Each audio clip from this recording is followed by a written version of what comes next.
Yo, what is up, squad? It's your dude, PinoE here, aka the Sneaker News God. I know I said that name was for yesterday only, but I like it, so today's the last day I'm gonna use it, I promise. Anyway, we got a ton of stuff to talk about for today, so let's get into it. We only got Nike and Jordan brand news, so for today, let's start with Nike, who just officially unveiled the Nike Air Zoom Mariah Flyknit. For this pair, Nike tried to keep things as close to the OG Mariah as possible, while adding modern enhancements like the Flyknit booty upper, Brio cables, and Air Zoom cushioning. I'm not feeling it, but if you are, then you want to know that these drop on June 22nd for $150. Up next, we have the next Nike PG1 to release, and they're okay, they're not a must, but they're still nice. This time around, Nike chose to dress the silhouette in an all-black upper composed of mesh and nubuck, featuring a light bone mid and swoosh branding, and hits of light aqua on the midfoot strap, top eyelet, PG branding on the tongue, and the pull tab. This pair drops on July 29th for $110. On June 22nd, Nike SB and New York-based chef David Chang will launch the Nike SB Dunk High Pro Momofuku. The shoe, which is dressed in a dark denim, reminiscent of Momofuku's aprons, is the result of a long-standing relationship between members of the skate community, the Nike SB team, and the Momofuku restaurants.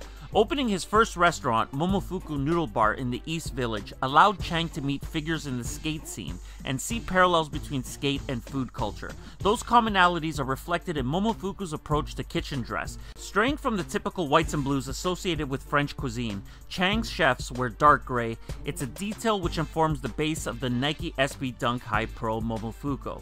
The numbers 163 and 207 mark the sock liners, noting the addresses of David's Fuku and Sandbar restaurants in New York City, respectively. The Momofuku logo, a peach, appears on the shoe's heel. This too is a rarity, as this marks the first time that Chang has collaborated with any partner on branded merchandise. On June 22nd, a limited number of Nike SB Dunk High Pro Momofuku will be available at Fuko at 163rd 1st Avenue, New York, starting at 10 a.m., and from June 23rd, the shoe will be available at select Nike retailers.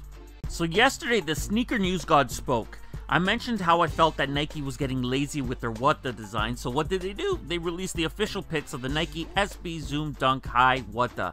I like to take full credit for the shoe, but I don't believe they designed and produced it in a day, but fuck it, I'm gonna take credit anyway. I'm not too sure how to go about and describe the shoe, and that's exactly how a What The should be, inexplicable. The official colorway for this pair is Ice Jade, Circuit Orange, and Sail, and the shoe is dressed in a mixture of premium materials with different brand logos and patterns throughout.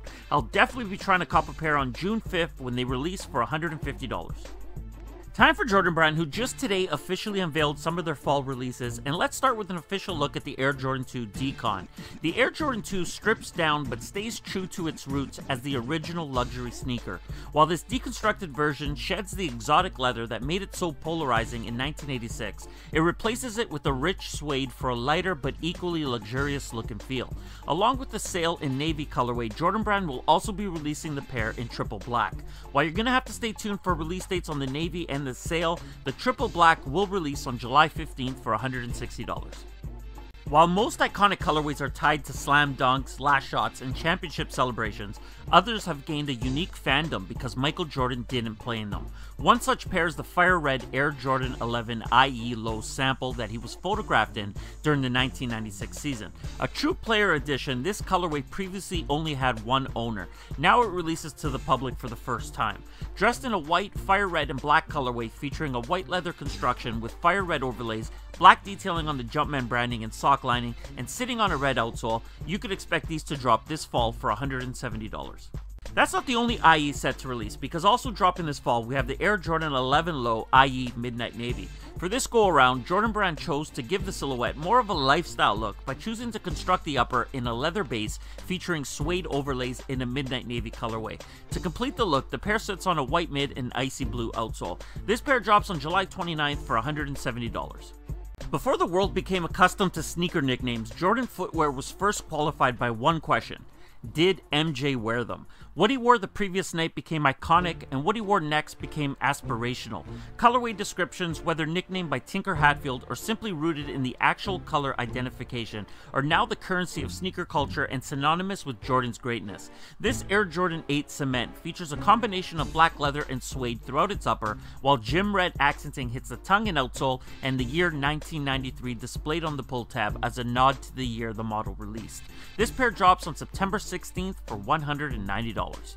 While the Air Jordan 8 has its own iconic colorways, this season it gets reimagined with colorways more typically associated with two classics from other silhouettes in the Jordan line, Cement and Cool Gray.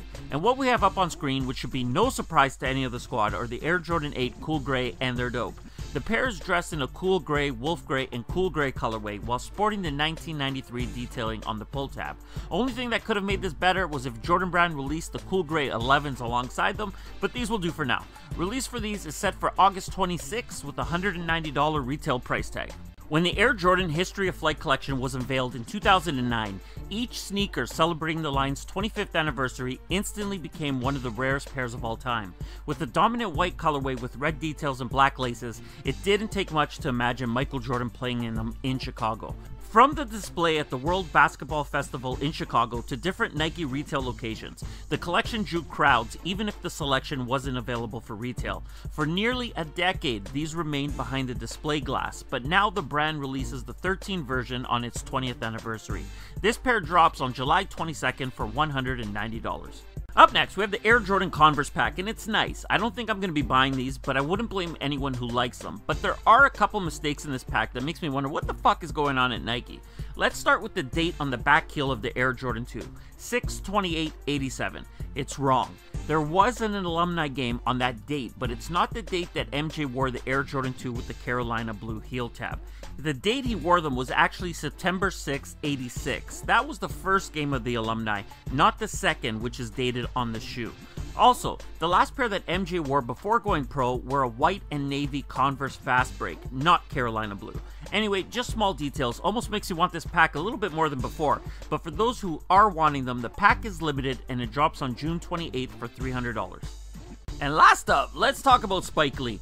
Yesterday he gave us a teaser image of an upcoming pair, and today we find out it's not a trashy Spizike, but rather an OG one, and if you want them, good luck, because the pair is dropping tomorrow at 8 a.m. Eastern, first come, first serve, exclusively at 40 Acres and a Mule, located at 75 South Elliott Place in Brooklyn, with a retail price of $300.